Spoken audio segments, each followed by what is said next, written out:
very good afternoon and welcome to NTV News. I am Siksha Sharma. Let's take a look into the headlines first.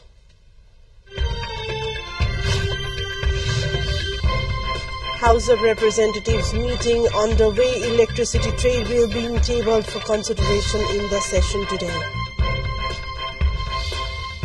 Bagmati Chief Minister Jammu Patel facing vote of confidence today. Litmus test in Karnali Province Assembly tomorrow. Opposition parties flare huge protest in the Indian capital over Kejriwal's arrest. Move comes ahead of India's Lok Sabha election set to begin this month. And Nepal playing its third T20 match against the Islands. Today, match to kick off at 1 p.m. in Kitiko.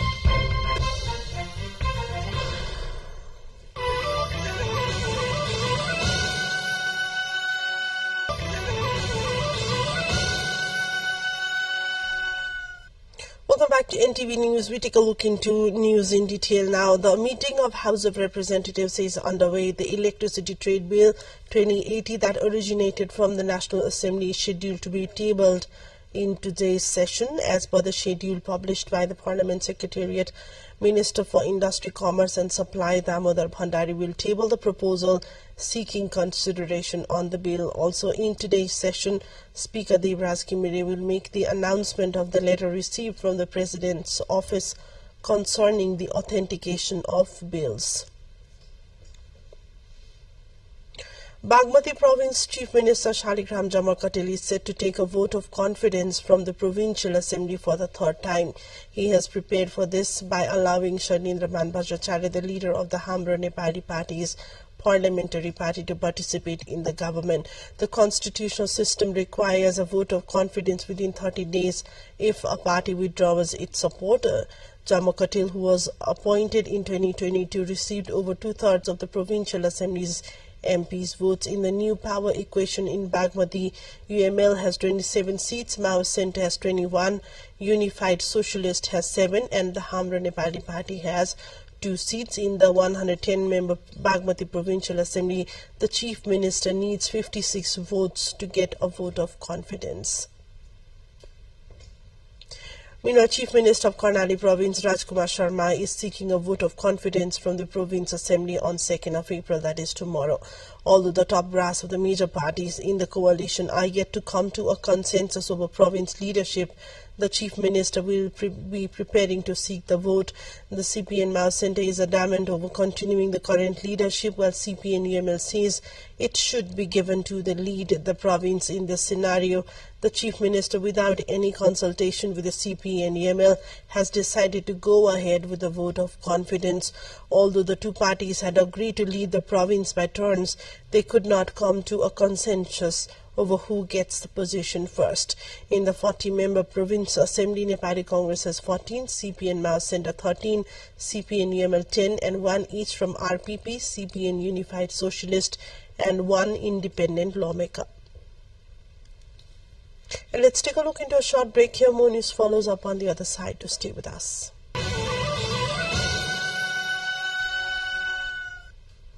Welcome back to NTV News. We take a look into further updates where Nepal has urged France to invest in Nepal as it seeks to welcoming foreign investors for upcoming investment summit later this month. The urge was made during the 4th meeting of bilateral consultative mechanism between Nepal and France in Paris on 29th of March.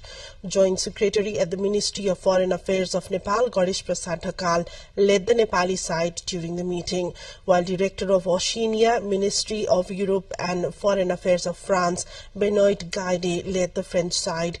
On the occasion, Joint Secretary Dhakal invited France to participate in the investment summit of Nepal, highlighting the investment-friendly policies adopted by the country. During the meeting, various aspects of Nepal-France relations, promoting bilateral trade, tourism and cooperation were discussed. This year, Nepal and France are celebrating 75th year of establishment of their diplomatic relationship. The Department of Transport has implemented 7 types of vehicles number plates, including public, tourist, private government organizations, diplomat vehicles and high-ranking persons.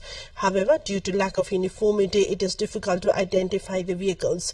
The embossed number plate system, which has been mandatory for new vehicles and planned for old ones, has created a cluttered market. The Kathmandu Valley Traffic Police Office has reported that it is not difficult to identify vehicles absconding after an accident due to the lack of uniformity in the number plates. However, only 70,000 vehicles have been fitted with embossed number plates compared to the 600,000 vehicles across the country. Let's take a look into international updates, where India's opposition alliance held a massive rally in New Delhi to protest the arrest of one of its leaders over corruption allegations. On Sunday, more than 10,000 people took part in what is expected to be the biggest anti-government rally since the alliance was formed. They protested against the arrest of Delhi Chief Minister Arvind Kejriwal for his alleged involvement in a corruption case over liquor policy. Kejriwal is a staunch critic of Prime Minister Narendra Modi and is hugely popular among voters in the capital. The arrest came as the Modi government, which is seeking a third term, and opposition parties are increasingly at odds ahead of the general election that will start in April 19. The participants said the government is suppressing opposition groups and they have to protect democracy. And let's take a look into yet another break.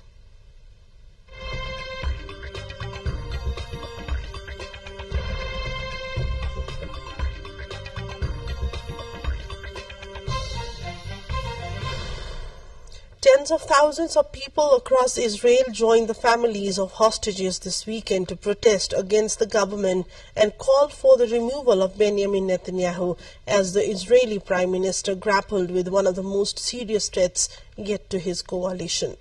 The protesters in Tel Aviv, Jerusalem, Haifa, Beersheba, Caesarea and other cities on Saturday, and at a further demonstration outside the Senate in Jerusalem on Sunday, demanded the release of those still held captive in Gaza after close to 6 months and labeled Netanyahu an obstacle to the deal, vowing to persist until he leaves the power. In response to the war in Gaza, the Houthis have attacked what they deem to be Israeli-linked shipping in the Red Sea, where an estimated 12% of the world's trade passes through. On Friday, Russian warships entered the Red Sea amidst an ongoing battle between Houthis and the United States and the UK. The warships have been dispatched by Russia with an assigned mission and to keep an anti-privacy watch. In March, Houthis had struck a deal with China and Russia to secure safe passage, but a few days back, the rebels had targeted a Chinese oil tanker which had fumed the Chinese leadership. A quick look into the highlights of what's coming up next.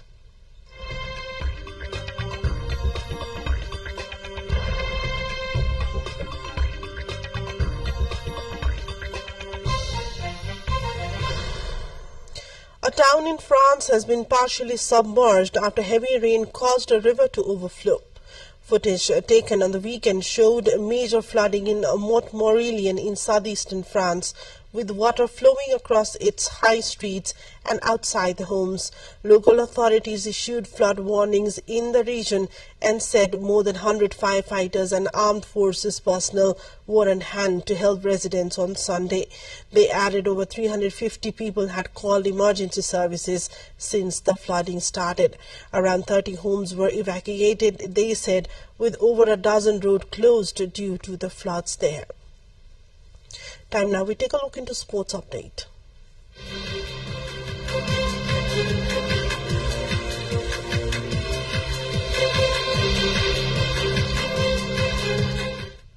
Nepal is playing the third T20 practice match against Ireland A today. The match will start at the Kirtipur-based Trivandrum University Cricket Ground at 1 p.m.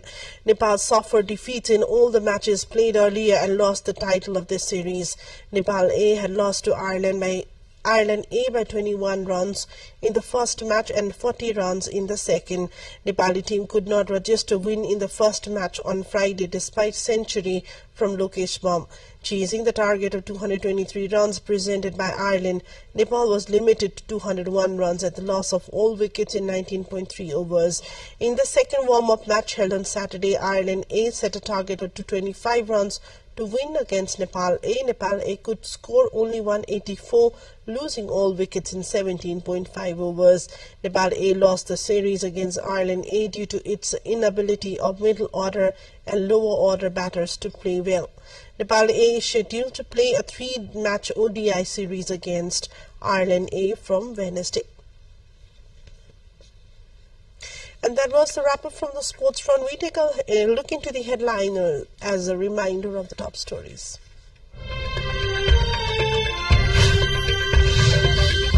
House of Representatives meeting on the way electricity trade will be tabled for consideration in the session.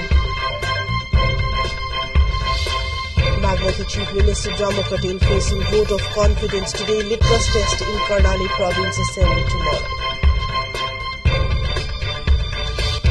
Opposition parties flare huge protest in New Delhi's India's capital over Kejriwal's arrest. Move comes ahead of Lok Sabha elections set to begin this month. And Nepal playing its third T20 match against the Ireland A today. Match to kick off at 1 p.m. in Kirtipur.